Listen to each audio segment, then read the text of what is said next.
Growing up, we get told a lot of legends, but one that's always stuck out to me has been the story of Pandora's box.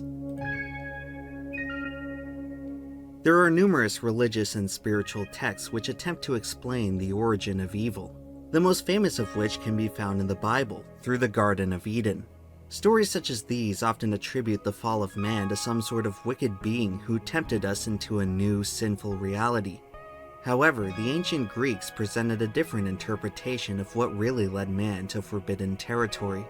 Pandora's box was a box or jar given to Pandora, the first woman on Earth. The box contained all the evils of the world, such as disease, poverty, and war, and was accompanied by a warning not to open it under any circumstances. However, Pandora's curiosity got the better of her, and she opened the box, unleashing all the evils into the world. The Greek telling of the original sin is rather unique, because it implies that mankind is responsible for its own downfall, a notion that has only grown more salient over time. Concerns of man-made doom now pervade our lives more than ever, and are beginning to appear where we least expect them. The preceding paragraph of voiceover was written by ChatGPT, an AI writing tool which many suspect will lead to a cascade of unforeseen consequences. It seems like we are opening a new version of Pandora's box every day, and while many may experience this as a distinctly modern dilemma, it turns out that we've been opening the box for a lot longer than we think. I suppose you could say that humanity's wayward path began when we departed from the animal kingdom. While we once existed alongside animals as products of nature, we have since assumed the role of quasi-caretakers, although for centuries, it's hard to say that any care was being taken. In fact, the natural world had not yet seen a force as ruthlessly destructive as man. The creation of the world. When we put our minds to it, we have the unprecedented ability. The creation of the world is Pandora's box. Right?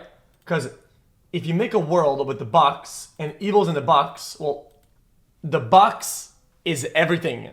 So, does that make that stupid of a thing? If you think about it, right? If you create everything, and you make also a box that has everything that's bad in it, well, you don't even have to open it. You still made the bad. You still open the box. To single-handedly make other creatures disappear. Since the advent of human civilization after the end of the last ice age, animals have been going extinct at a rate not seen since the last of the dinosaurs. While many may attribute this process to our efficient hunting practices, the main culprit lies in the development of agriculture and the widespread destruction of natural habitats for land clearing. These damaging practices have resulted in effects which sound almost unfathomable. At the turn of the 19th century, billions of passenger pigeons blanketed the skies of North America. Just 114 years later, they had ceased to exist entirely. The long-term consequences of modern extinction events can be difficult to define on a global scale. It is primarily through localized ecosystems which we can truly understand the importance of individual species, a lesson that was taught to us after the removal of the Yellowstone wolves. One of the most disastrous ecological follies we ever oversaw came about, ironically, from one of our first attempts at conservation. In 1872, the US government established the first national park in Yellowstone, Wyoming. The preserve was intended to provide federal protection of the area's natural resources, but at a time when our understanding of ecology was still in its infancy, not all nature was treated equally. Yellowstone happened to be home to an abundant population of gray wolves. Due to the threat they posed to humans and livestock, early park managers were quick to label the predators as undesirable. It wasn't long before the Yellowstone wolves were in the crosshairs of a full-scale eradication campaign. About 50 years after the park's foundation, the entire wolf population had been functionally erased. Soon after, what was seen as a solution quickly devolved into an even greater problem. It turns out the wolves were instrumental at keeping the local elk population in check. With their key predators now absent, the number of elk skyrocketed, resulting in overgrazing of the park's flora. Acres of forest were no longer allowed to grow as budding saplings were prematurely eaten. The waning vegetation could no longer anchor the terrain, which began to erode away. Local beavers couldn't find enough wood to build their dams, altering the constitution of the park's rivers and streams. In their time, the Yellowstone wolves only represented several hundred organisms. It must have been easy to dismiss their presence as inconsequential. What we failed to realize is the role they played in a finely tuned equilibrium that persisted for millennia. Disrupting even a single component was enough to throw the entire ecosystem out of balance. By the 1990s, the park had fallen into such disarray that a new population of wolves had to be reintroduced in an attempt to reverse the damages. The fiasco would serve as a hard lesson that the natural world is often far more complex than we think. As others would soon discover, adding animals to an ecosystem can be just as destructive as removing them. In the 1930s, Australian sugar farmers were looking to control the native cane beetle. Their solution was to introduce the invasive cane toad from the jungles of South America. Starting with just over 100 individuals, the Australian cane toad population would eventually balloon to over 200 million. They now inhabit nearly a quarter of the continent and are actively disrupting other native wildlife on both sides of the food chain. Adult cane toads secrete deadly toxins from their skin, meaning that not even predators are safe from their hazardous influence. With no way to limit the population, the toads will likely persist as a constant nuisance into the foreseeable future. The worst part is, they never had any effect on the beetles they were brought in to stop. Really, brother? While invasive animals may contribute their fair share of carnage to local ecosystems, invasive plants have the potential to be even more destructive. Such is the case with the notorious kudzu vine, which now blankets entire landscapes in the American Southeast. Originally introduced in the 1870s as an ornamental, the plant would expand aggressively, rapidly climbing up and over acres of native woodlands. The vine is so oppressive that it effectively blocks out the sun for all other competing plants, slowly smothering and killing everything in its path. Fans of biodiversity should be relieved that kudzu is still mostly limited to the eastern half of the country. As for the Wild West, they happen to have their own kind of invasive vegetation, one that is already familiar to many of us. The tumbleweed has long persisted as an iconic symbol of the Western aesthetic. What many fail to realize, however, is that this peculiar plant is not supposed to be here. Originating in 1870 from a shipment of Russian flax seeds, the tumbleweed has run roughshod ever since. Depending on the terrain, they can travel through hundreds of miles of unimpeded wilderness, spreading their seeds along the way. This creates a mobile threat that is practically impossible to isolate and remove. Tumbleweeds are very much here to stay, and while they contribute to some rather comedic frustration, their consequences become much more grim when combined with another common fixture of the West. In the event that the arid landscape is set ablaze, these unsuspecting plants are suddenly transformed into flaming projectiles, capable of torching the surrounding area in record time. It's safe to say that the tumbleweed was probably never meant to exist in America. It's hard to believe that less than 200 years ago, they weren't even here at all. The same could be said about Providence Canyon, which is often thought of as a miniature Grand Canyon, but rather than being forged by nature, this colorful landform can trace its origins back to man-made error. Starting in the 19th century, a combination of extensive land clearing and poor drainage led to tremendous erosion in an otherwise normal plot of farmland in the Georgia countryside.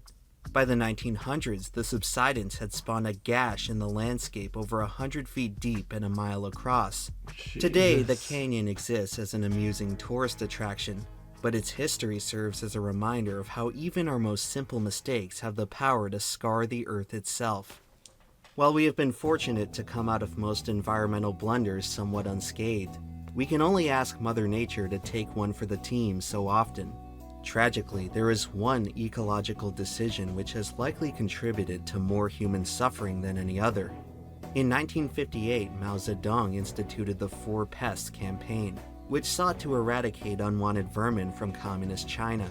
Among the vermin targeted was the sparrow, blamed for disrupting the country's supply of grain. Over the next 2 years, the Chinese drove the local sparrow population to near extinction. going so far as to bang drums for days until the startled birds dropped dead from exhaustion. What? After the near total removal of the species, Mao's plan immediately began to backfire. It turns out that in addition to grain, the sparrows consumed a substantial amount of insects, particularly locusts. With a major predator out of the picture, Ew. the locust population exploded, resulting in widespread crop failures and food shortages. After recognizing the severity of the mistake, government officials scrambled to replenish the population, but the damage was already done. Locust The swarm. decision to exterminate the sparrow was one of several contributing factors of the Great Chinese Famine, a disaster which led to the deaths of up to 55 million people. It turns out the leaders of China had a history of tempting fate. Emperor Qin Shi Huang was notable for unifying China more than 2,000 years ago. Wanting his reign to last forever, Qin sought out the secret to immortality. After searching far and wide for the solution, he believed to have found it through an exotic mineral known as cinnabar. The emperor spent years drinking the compound by mixing it with his wine, but rather than granting eternal life, it accomplished quite the opposite. Emperor Qin died prematurely at the age of 49, most likely from consuming a lethal amount of the element we now know as mercury. Out of all rocks you could think about, this motherfucker found the one rock with mercury inside. It took us a long time to reach a basic understanding of the chemical world, an odyssey which led to plenty of mistakes along the way. We unknowingly interacted with substances like mercury for centuries before discovering their toxic properties. Mercury in particular causes severe Body can't get rid of damage it. to the kidneys, lungs, and brain, with even short-term exposure capable of inducing insanity. An equally sinister element can be found just one space over on the periodic table: lead. Its chemical symbol is Pb, short for the Latin word plumbum, a name that carries with it a rather disturbing implication. Plumbum happens to be the root word of plumbing, which is sadly no coincidence. Due to the soft and malleable properties of lead, it was commonly manufactured in pipes that delivered drinking water to the Roman people. When ingested, nearly all lead is trapped within the human body, where it remains indefinitely. Compared to mercury, lead is far less potent. Its detrimental effects on health take much longer to materialize. Historically, this has allowed the metal to appear deceptively safe, resulting in far greater exposure to the general population. Now classified as a neurotoxin, lead contamination eventually causes the deterioration and impairment of cognitive abilities. Some historians now attribute lead to the sudden collapse of the Roman Empire, hypothesizing that the leaching of toxins into the population gradually drove them mad. The frequent industrial use of lead continued all the way into the 20th century, but didn't reach epidemic proportions until the release of leaded gasoline. The process of burning tetraethyl lead in combustion engines turned the metal into an airborne contaminant through car exhaust. The chemical became inescapable, effectively poisoning the entire US population. By 1976, the lead content measured in American blood had risen to more than 4 times the natural level. The oil and automobile industries lobbied to keep lead in gasoline for as long as they could, but eventually, its toxicity was indisputable, and world governments began phasing it out of production. As leaded fuel was gradually outlawed, what followed was a remarkable trend which illustrated its disturbing effect on the population. The removal of lead emissions from the environment almost directly correlated with a decrease in violent crime. Tetraethyl was initially developed by chemical engineer Thomas Midgley Jr., regarded by many as the single most destructive inventor in human history. Shockingly, leaded gasoline may not have been the most disastrous part of his legacy. Midgley was also the father of chlorofluorocarbons, the compound eventually responsible for burning a hole in the ozone layer. Most people now know this seasonal void over Antarctica as the extent of the damage, but the true influence of CFCs extends much further. Since its widespread release into the atmosphere, the chemical has depleted about 4% of the ozone for the entire planet. As the atmospheric layer which shields the surface from harmful ultraviolet radiation, its weakening is forecasted to cause an uptick in skin cancer and cataracts for the foreseeable future. And although CFCs have been mostly phased out, The ozone supply is not expected to fully recover until at least 50 years from now. That's not too bad. The 20th century was truly the point of no return for unleashing a plague of chemicals onto the unsuspecting world. For decades, highly cancerous PCBs would be recklessly dumped into local water supplies. A rather egregious offender of such was the Monsanto Chemical Company, which knowingly poisoned the people of Anniston, Alabama. To this day, the town still has among the highest rates of cancer and birth defects in the nation. PCBs represented a rather unholy achievement in chemical engineering. They were one of the first man-made compounds capable of rendering entire places inhospitable. Even so, they didn't compare to the sheer scope and pervasiveness of another industrial byproduct of the same era, asbestos. What originated as a naturally occurring mineral quickly began to be used in highly artificial ways. Its strong insulative properties made the substance an ideal candidate for construction. By the 1970s, asbestos had become ubiquitous in homes, schools, and hospitals around the world. Put it everywhere. It traded numerous consumer goods, including appliances, cigarettes, makeup, and even baby powder. Eventually, all who came into contact with the supposed wonder material would soon regret it. When disturbed, asbestos releases long microscopic fibers which become permanently embedded in lung tissue when inhaled. The substance went on to infect generations of people with deadly respiratory illness. Asbestos exposure is attributed to more than 100,000 deaths annually. Its lingering presence in pre-existing infrastructure continues to put people at risk, long after most places have banned the stuff entirely. The most hazardous forms of asbestos have even led to the abandonment of entire towns, as was the case with Wittenoom, Australia, which is set to be totally demolished as of this year. Why demolish it? Why not just bomb it?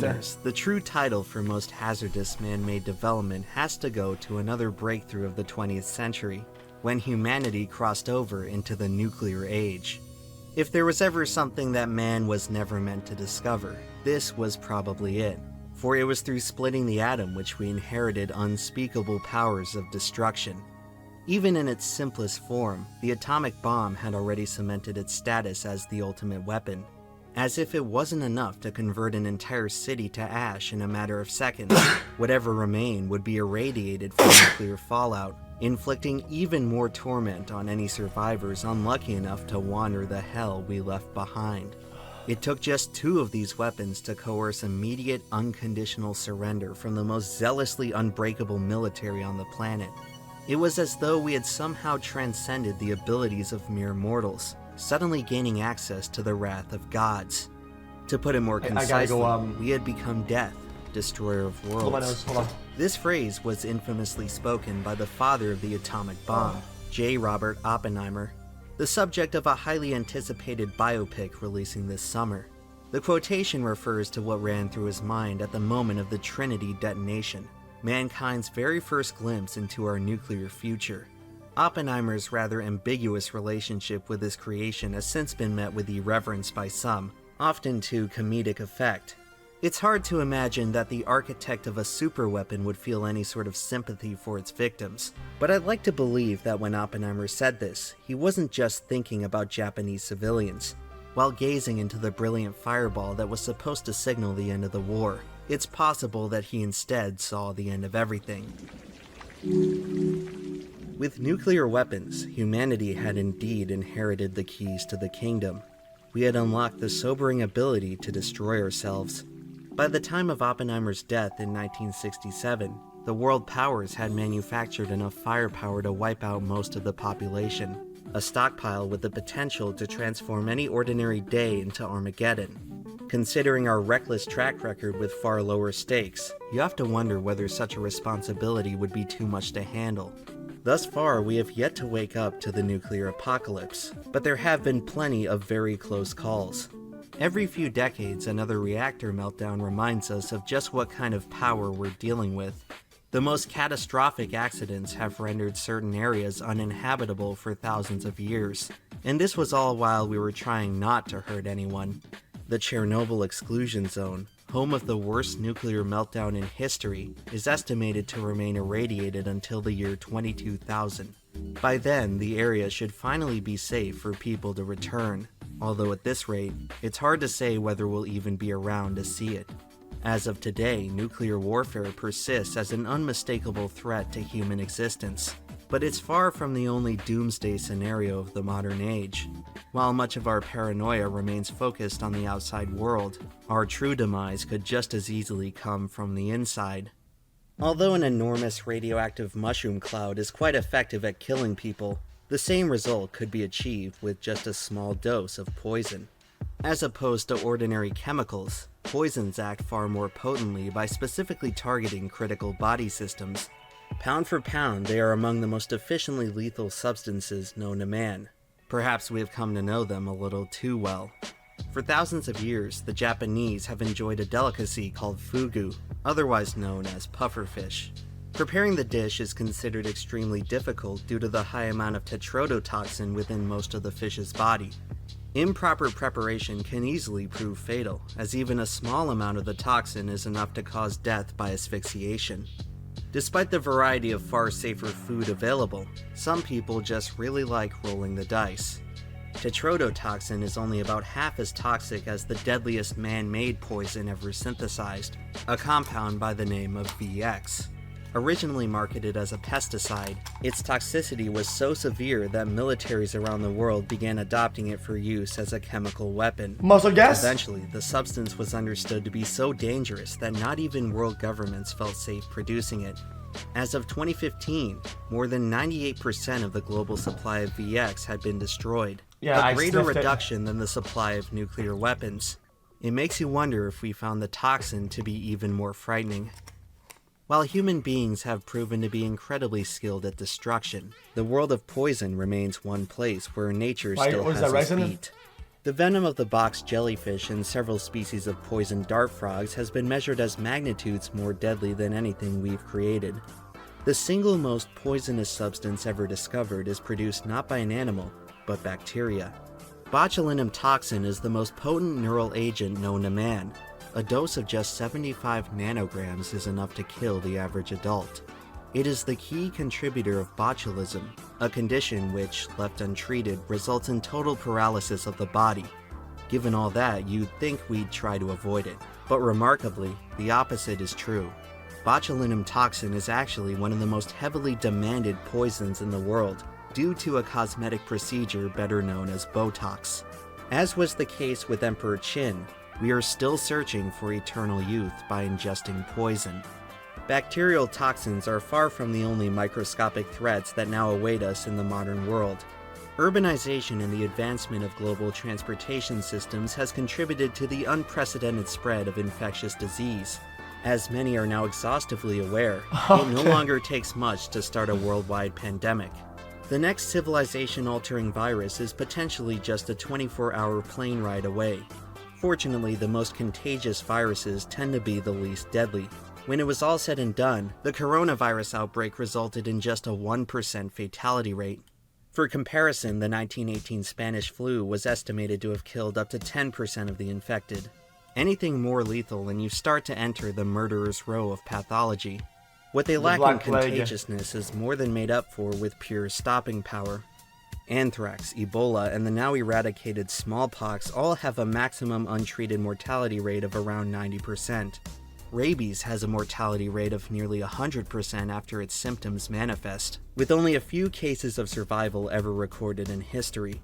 At one point in time, all of these diseases would have been a virtual death sentence, but medical science has since come a long way. Currently, every disease that I need to get my rabies shot, I forgot, and my tetanus shot. Chance of survival. Every disease except one. In the 1950s, anthropologists discovered an unusual illness affecting the Foray people of Papua New Guinea. Known by the locals as kuru, the disease would induce rapid physical and mental deterioration. For years, its origin was a mystery, until scientists started connecting it to the Foray practice of cannibalism. In most cultures, Prions. The idea of eating human flesh is an extreme taboo, and as we would soon discover, not the there's flesh, a it's the strong brain. biological reason for that. Kuru is part of a broader classification of disease called transmissible spongiform encephalopathy. The condition stems from misshapen protein molecules known as prions, which bind to and corrupt healthy tissue. Once even a single prion is introduced to the body, it can remain dormant for decades before unleashing an unstoppable cascade of internal damage. Prion disorders are undetectable, incurable, and unsurvivable. They are transmitted by ingesting the contaminated flesh of the diseased, which is most often brain matter. So if you want to avoid infection, just stay away from cannibals. Seems simple enough. But what if that cannibal wasn't human? In the 20th century, to cope with skyrocketing meat consumption, cattle farmers sought out cost-effective ways to feed their ever-expanding herds. Eventually, someone came up with the bright idea of mixing the processed remains of dead cows back into the feed, essentially turning the living cows into cannibals. And with cannibalism came a bovine version of kuru, which is better known as mad cow disease. Prions from the tainted beef would work their way up the food chain and into the mouths of unsuspecting people. Some have called the mad cow outbreak the first truly man-made epidemic. However, it was far from the first plague to come out of animal agriculture. In fact, many of the most destructive diseases in history were transmitted to us from livestock. This circumstance is believed to be the primary reason why European colonization had such a devastating effect on the Native Americans. The colonists had lived in close proximity to domesticated animals for generations and had grown resistant to their diseases. The Native Americans, meanwhile, did not, and couldn't stand a chance against the onslaught of ailments from the Old World. Animal-borne diseases have ended civilizations before, but could they do so again? Especially versus our modern medical advancements. Well, it turns out that one advancement may soon force us to take a great step backwards. The meat industry is an aggressive user of antibiotics, once considered to be a permanent solution to bacterial infections. In recent times, however, the microbial world has been striking back. The overuse of antibiotics has counterintuitively made certain strains of bacteria stronger. The more we apply the medication, the more likely it is for surviving microbes to develop immunity. As antibiotics continue to be overprescribed to both humans and animals, they run the risk of losing their effectiveness entirely. Experts have long feared the emergence of a superbug which is impervious to any known treatment. Such an outbreak would essentially set us back to pre-industrial times, where even a small bacterial infection could prove fatal. This should be especially concerning, considering the worst pandemic in history, the bubonic plague, was bacterial. If everybody dies from it and whatever, isn't that good? Does that mean that the thing will die because it doesn't have a host anymore? If a similar resistant strain were to arise, we could be powerless to stop it. Such a scenario is far-fetched. Antibiotic-resistant bacteria is already responsible for 700,000 deaths per year, a figure that could rise to 10 million by 2050. There's a misconception that we have left most of our problems in the past, and that we have somehow grown more capable of solving them in the present. It's easy to blame the mistakes of older generations on their ignorance, but it would be naive to suggest that our circumstance today is any different. The truth is that we're still not quite sure how anything we're doing today will affect the future. All of the biggest man-made problems in history only got that way because they weren't obvious when we introduced them. In 1986, an event like Cleveland Balloon Fest was seen as harmless and whimsical fun, while many look back on it today with disturbing unease. Modern concerns of microplastics in the environment have made us reconsider the last 70 years of previously innocuous activities. As of now, the jury's still out on whether plastic pollution is harmful to human health, but for our sake, we had better hope it's not. Microplastics have infiltrated every layer of the food chain, down to the air, water, and soil. One study suggests that the average person now ingests 5 grams of plastic per week, equivalent to the mass of a credit card. By 2050, the amount of plastic in the ocean is expected to outweigh the amount of fish. Ready or not, plastic debris is now a part of our world, and all we can do is cross our fingers that it has no effect on anything. They said the same thing about asbestos and lead, but surely this time will be the exception. We are still very much in the age of unforeseen consequences. Yummy these plastic. Days it feels like the price of progress keeps getting steeper. Whether it's the chemicals we keep putting into the environment or our own bodies, it's difficult to not feel at least a little anxious for the future.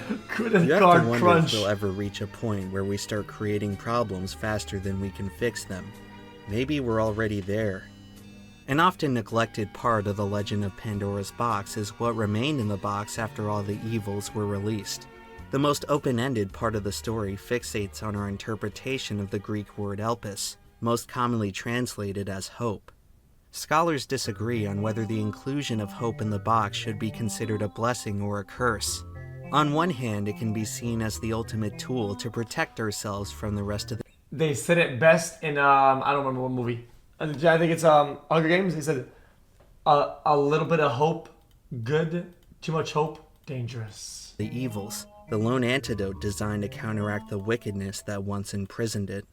However, a far more pessimistic outlook of the situation sees hope as yet another evil, leading us astray on a path towards salvation that's never coming. It may be convenient to believe that sometime down the line, people way smarter than us will just figure it all out and solve everything. Perhaps artificial intelligence will come to the rescue, or just add to the problem. Maybe if the Earth gets too polluted, we can just evacuate to another world. Hopefully we can do so before the satellites in orbit disintegrate into a deadly debris field that traps us here, with all our mistakes, forever.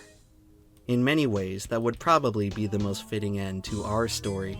There's a cosmological principle known as the Great Filter, which attempts to explain the absence of other intelligent life in the universe. The hypothesis warns of some inevitable barrier which prevents civilizations from expanding beyond a certain level of complexity.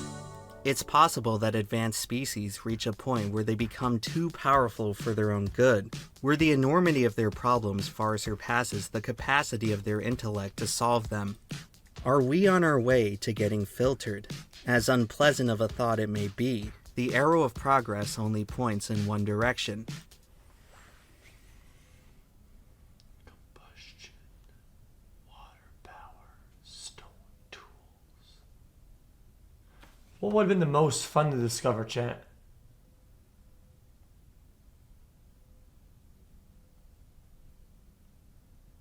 Iron tools.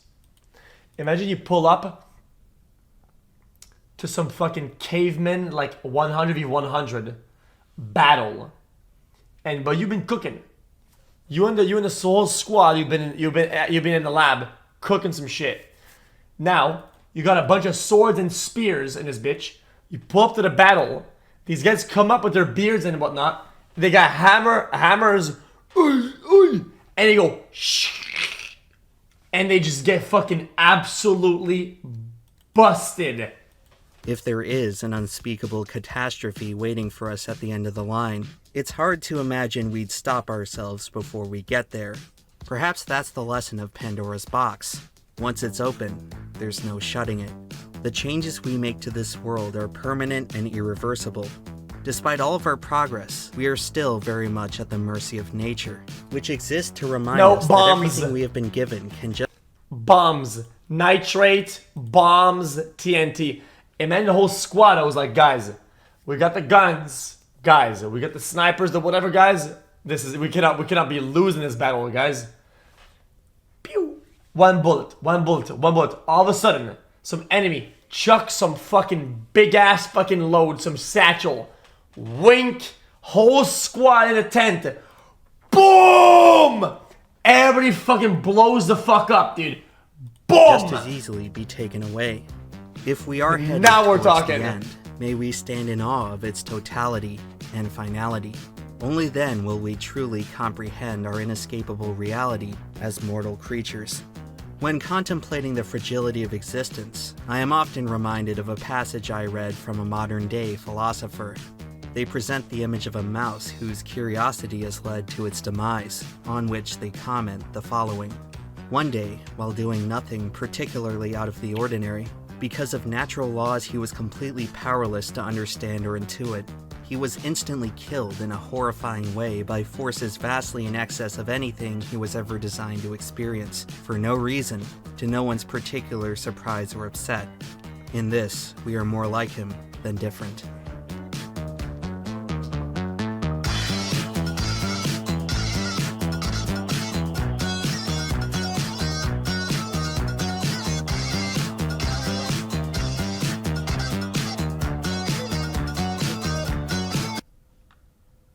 I enjoyed.